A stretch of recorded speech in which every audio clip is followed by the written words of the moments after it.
Micro, macro, mega, celebrity, social media. Wow, these are all kinds of buzzwords associated with the influencer marketing space. Hello YouTube, today we are going to cover influencer types and how effective these are for your business.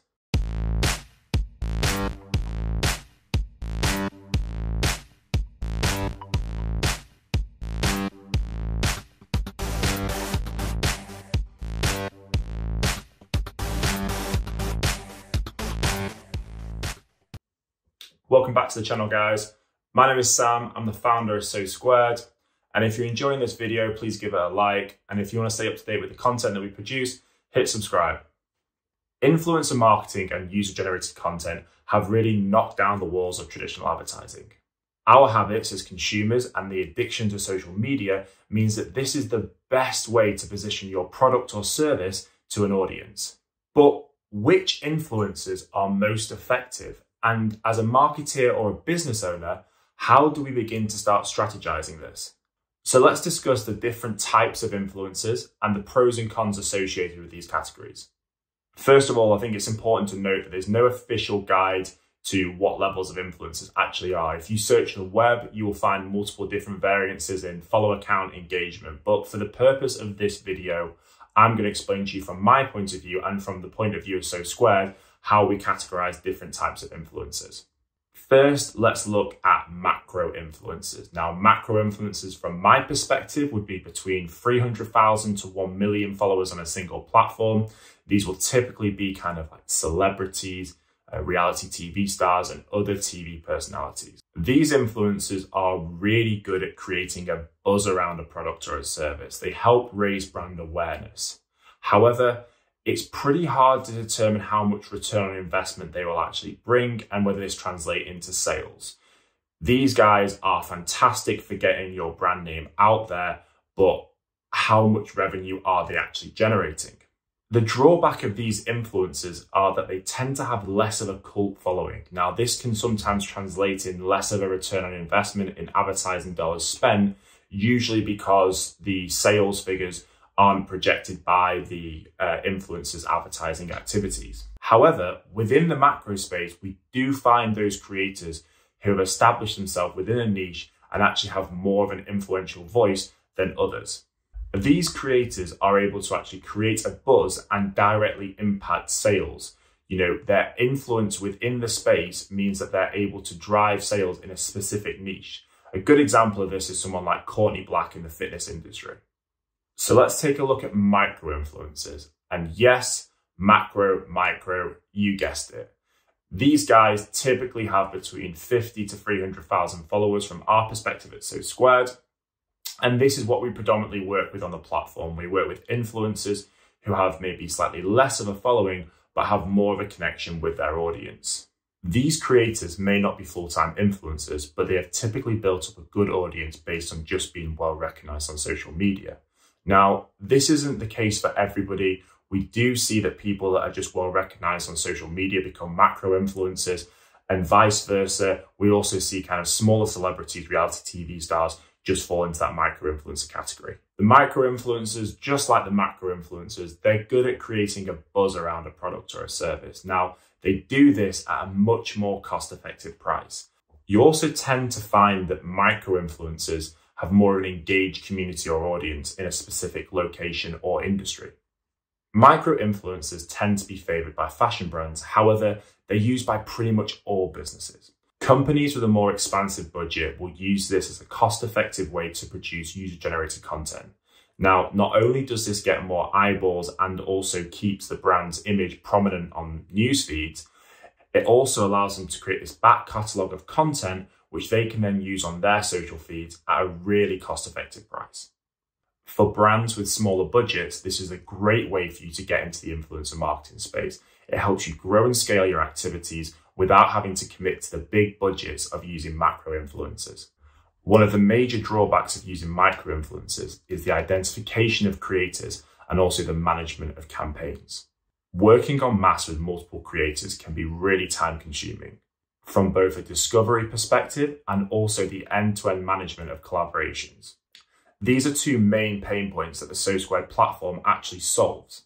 If done correct and effectively, micro-influencer marketing strategy is one of the most, if not the most effective way to keep your brand prominent in the news feeds of your audience and also generate real sales. So we're going to tangent off for a second and we're going to discuss hyperlocal influencers. Now, hyperlocal influencers determine their audience not only on interest, but actually on a geographical area. Typically, a hyperlocal influencer will start from around 1,000 followers on a single platform, and this won't be their full-time job, nor will it be their intention to be. They're just a trusted, influential voice within a community.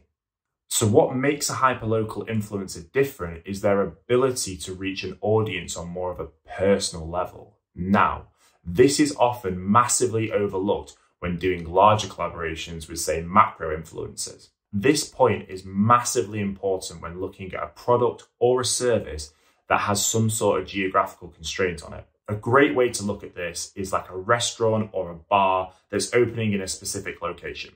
A hyperlocal influencer is going to be able to reach an audience in the position where this bar or restaurant is set. It's all well and good having last year's cast of Love Island come down and celebrate your opening, but what's the real return on investment of that? Pretty much nothing. You're going to get, a bit of press, but realistically, it drives no return on investment. The hyperlocal influencer has an influential voice within that community and is more likely to reach an audience, has the ability to visit your venue on more of a regular basis. This also extends to consumer goods as well. These people drive brand awareness across a small niche, and often they're admired within a community. If this person is representing a brand, it's often that that brand will then catch on within their community. The biggest drawback of hyperlocal influencers is identification. They are pretty much near to impossible to find and will probably come from word of mouth or referral from similar businesses that have used them. The SoSquared platform is actually building a geotagging feature, which will allow you to identify influencers within a certain radius of a location, and also combine that with the API access that we have from social media platforms to really dial in on how effective this influencer can be within a certain geographic area. Next, we're looking at nano influencers. And if you haven't already guessed where these guys sit, well, come on. So nano influencers, a bit like hyperlocal, can typically tend to start from 1,000 followers. However, we kind of categorize them at SoSquared as between kind of 10,000 and 50,000 followers. However, unlike hyperlocal influencers, these guys aren't constrained by geographic location. So I'm going to start with the downside for these guys. So much like the micro-influencer scene, I think that their positives far outweigh the negatives for this kind of marketing activity. And I strongly believe that micro and nano influencing will be the go-to for companies when looking at their influencer marketing strategy. So what do we need to be careful of with nano influencers? Now, the biggest one is that nano influencers typically tend to be engaged in engagement groups.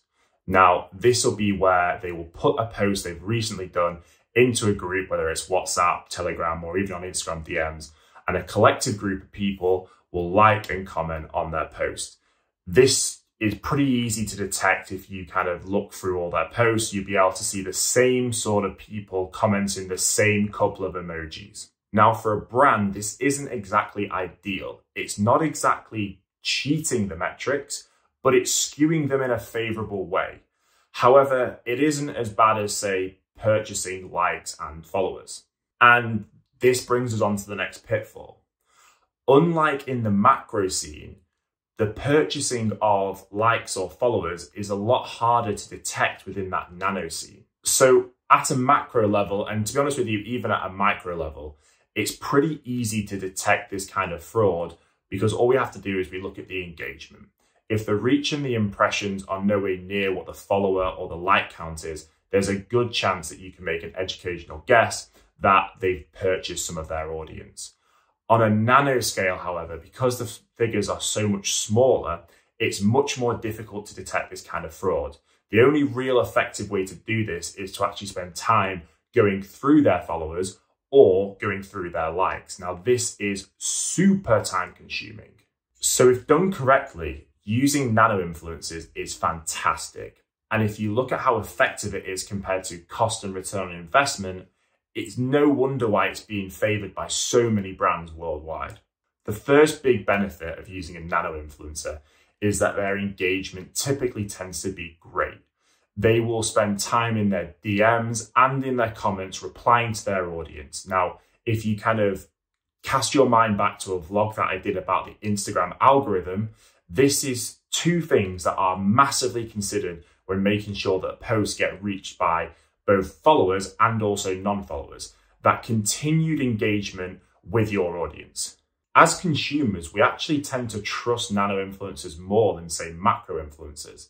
Now, unless you're somebody like Molly May that only work with a select few brands, most macro influencers will work with multiple brands, and then their marketing just becomes that little bit less authentic. Nano influencers will tend to be, now not always, but they will typically tend to be a bit more selective with what they are working with, or rather who they are working with. You also tend to find a lot more of a bigger buy-in from the influencer, and this especially translates when it comes to creating the content. Recently on So Squared, we helped multiple brands find Alicia Parker.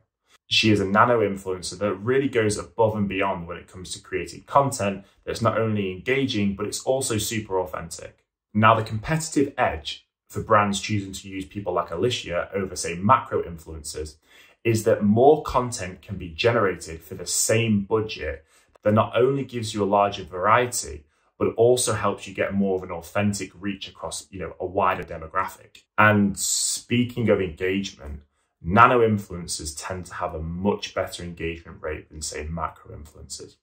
Nano influencers actually enjoy around about a 5 to 8% engagement rate, where a macro influencer is very lucky to even get 2%. Nano influencer marketing with the right infrastructure is easier to scale at a lower cost. Only around 7% of creators on social media have more than 100,000 followers on a single platform. That means there is an absolute abundance of talent for you to choose from. You just need to be able to cut through the noise and manage that process simply and effectively. And lastly, to top it off, we come to macro influencers. Now, these guys have north of 1 million followers on a single platform, and they have taken a lot of time to build up their audience. We will also typically see these people being famous for other things outside of social media. Social media was just kind of a nice additional add-on to their already existing profile. Now, I call this a high-risk, high-reward marketing strategy because these folks do not come cheap. And in my opinion, it's really a flip of a coin as to whether you're going to get some decent return on investment for this kind of marketing strategy. So first thing to think about is there is no doubt that these guys will reach a large audience. But what you have to be cautious of is that audience engaging because it's the influencer in the post or it's the product that they're promoting? If it's the first, your brand isn't going to benefit from a return on that investment. For example, if you get a mega influencer promoting, say, a fast fashion item like a jacket or a coat, this is a great way to drive traffic to a certain product. Now, if that product has a lower purchasing decision, say it's, I would say fast fashion, say the jacket costs £20, this is an unbelievable way to sell a product out straight away. You get mass audience, mass traffic, and it's a low cost purchasing decision for consumers to have to make. This is why a lot of fast fashion brands will use mega influencers because they know it can sell out a collection or a certain product line in a matter of hours. On the flip side, let's take something like jewelry. And let's look at kind of a purchasing decision price of around £50 to £250. Now, the first thing is that unless the macro influencer is a really good content creator, the jewelry is not really prominent in that post. So people are more likely to be engaging with the post because it's the influencer as opposed to the product. Secondly, the purchasing decision is a lot higher than a £20 dress or jacket. There's more of a conscious decision that has to be made by the consumer, and therefore it's less likely to get purchased on impulse. Now, a lot of agencies will tell you that macro influencers are great for brand awareness and your post will reach a really large audience. Now, technically they're not actually lying, but as I previously said, depending on the product that you're trying to market, That macro influencer is going to get an audience and a reach on the post because it's them that isn't exactly transferable to your brand, and you're unlikely to see any conversion there. And you're going to be felt a little deflated. In my opinion, using macro influencers is for vanity. So sorry for all you guys with over 1 million followers out there, my apologies. But if you don't have a product that can't be marketed to the masses, then this method isn't really for you. There are much more effective ways to use influencer marketing to really generate sales. So I've covered the main categories of influencers.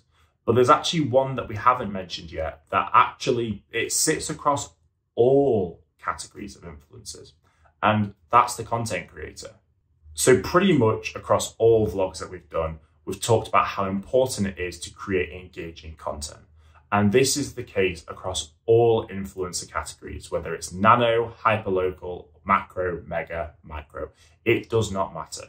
And the influencers who are going to prevail over the coming years are those that take real accountability in the quality of the content that they are producing.